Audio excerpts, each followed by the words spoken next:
FNCC na 𝐍𝐄𝐖𝐒 da hai tha sigi kun man ka tare chup na blockade tawduna miyam bu awaba piriba cookie CSO singna Essential Commodities Act 1955 ki wangang bad matik chade naga ta baching amadi tamga tanana lairiba chingkhong chiyada FNCC na chathariba indefinite strike asi jomi natraga mar lusai community ki mayokta chathaba strike natte High strike asi Working Committee of Cookies Civil Society Organization amasung 𝐍𝐄𝐖𝐒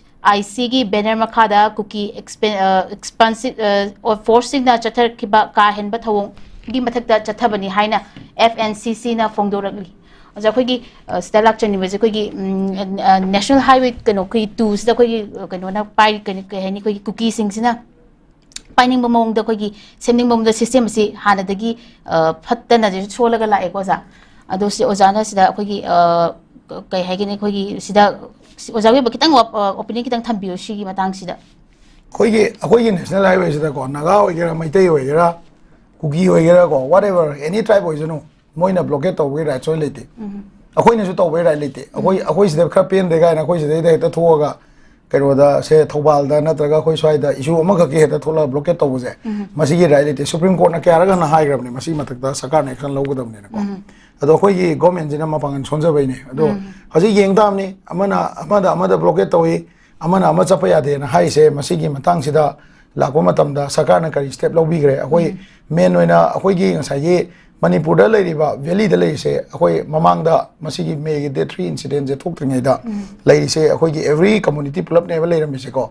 adu matam du da mamang da akoi 2000 keno da akoi framework agreement gi matang da keno na UNC na blockade ama yam sang na tawi 100 days na tawi ba adu ma blockade ama akoi mayok na ga lan gra bane ko adu gi matam du su akoi mayam appeal dum tawi masi blockade se hando adu upai lek da na counter blockade tawi adu masigi blockade and counter blockade ki scenario se kana Tholi no high kanda government son by never government son by never Hasiku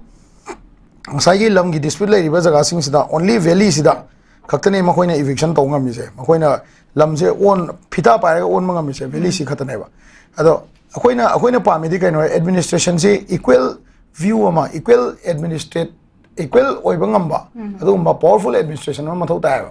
Akoi say German road Hironic or Moina German Rentonzalize Masigi Lambi say Ahoy Jaga Kuding Magda Changa, Kagle, Kole, Koi Pound, Lambi, Moe, Hamatam, the Hoy, Sakana, Madugi, Lambido, Hayankona, Tungi, when a season again, a Kalaga to Miller, Magadi Kangre, Adubo, Forest area, Mayam Makakravani, and the Gang Saye, environment clearance out with the Lambi Shamba Yavanate, at the Gay, Nachinga Wahai, Jose, Impal Valley, I won't get the Maxin, Lebaxing Lebak, the Imaka, Lambi the Hapapora, so police not Palmatam, the JCB Parivani, proclaim Parivani, at the Gang Saye, and Parini. Hibrame among part Tambay even got nung lobo parivani, Sakari Proveli out and Aduga. So I then Maga, Ching the Nangam Dominina, Chingi, community messengers mina, Akoy Amana, Madam Hibra, Amana Hibra, Masigi Potse,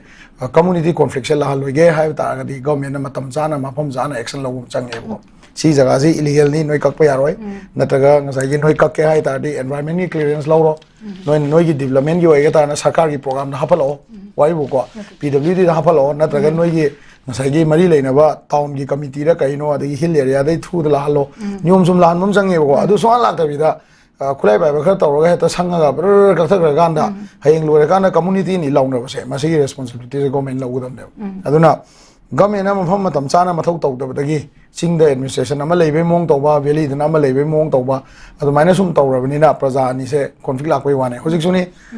sometimes the whole war Matam Sida economic blockade Amatore and Galo. Akoy meeting you to counter blockade to re hani late masi kaino de ko wa ba hengalak pai ne se ko noin to de ko tawni ha ne ba noin to se akoy ju tawni ha ba ngamai se kanam tan nate government na matam chan mathau taw to bai ne ba aduna masi gi conflict area sida lambi ka khiba sida kana na ka khiba no environment clearance law dabra wari bo ko adagi karam program ne kai kana paisa bu toi se kano da akoy gi chandel da Chapikarong side Tong Masabagi, issue later than a go. Akoy Dishimam Satana Yangore, Amuk Tinge, Amuk Torre, Holy Sablo than a go. Adoma public manina, Moina Masana Saza, and Sakazi, Atuira, Nataga, Moyi program, Hapaga, Hayang Pasalo took it later than a go. Adumam do Yangum Changeva. In Palbeli, there was only by administrative powers. So minor Chingi the Su, administrative powers would pay time for the Subsan Leva. I do not regard the community any Kunani, Kanak the SDO, SDM. ko adagi SDC DC moigi jaga ne moi jurisdiction ne ba makhoi na changjal laga kham gadam ne adagi SDPO leidana ko SP moi me am na tawgadab thabang atani ngamdraga na central force mateng lo tare na ko adugi poaching do amata tawdab ni na sai ge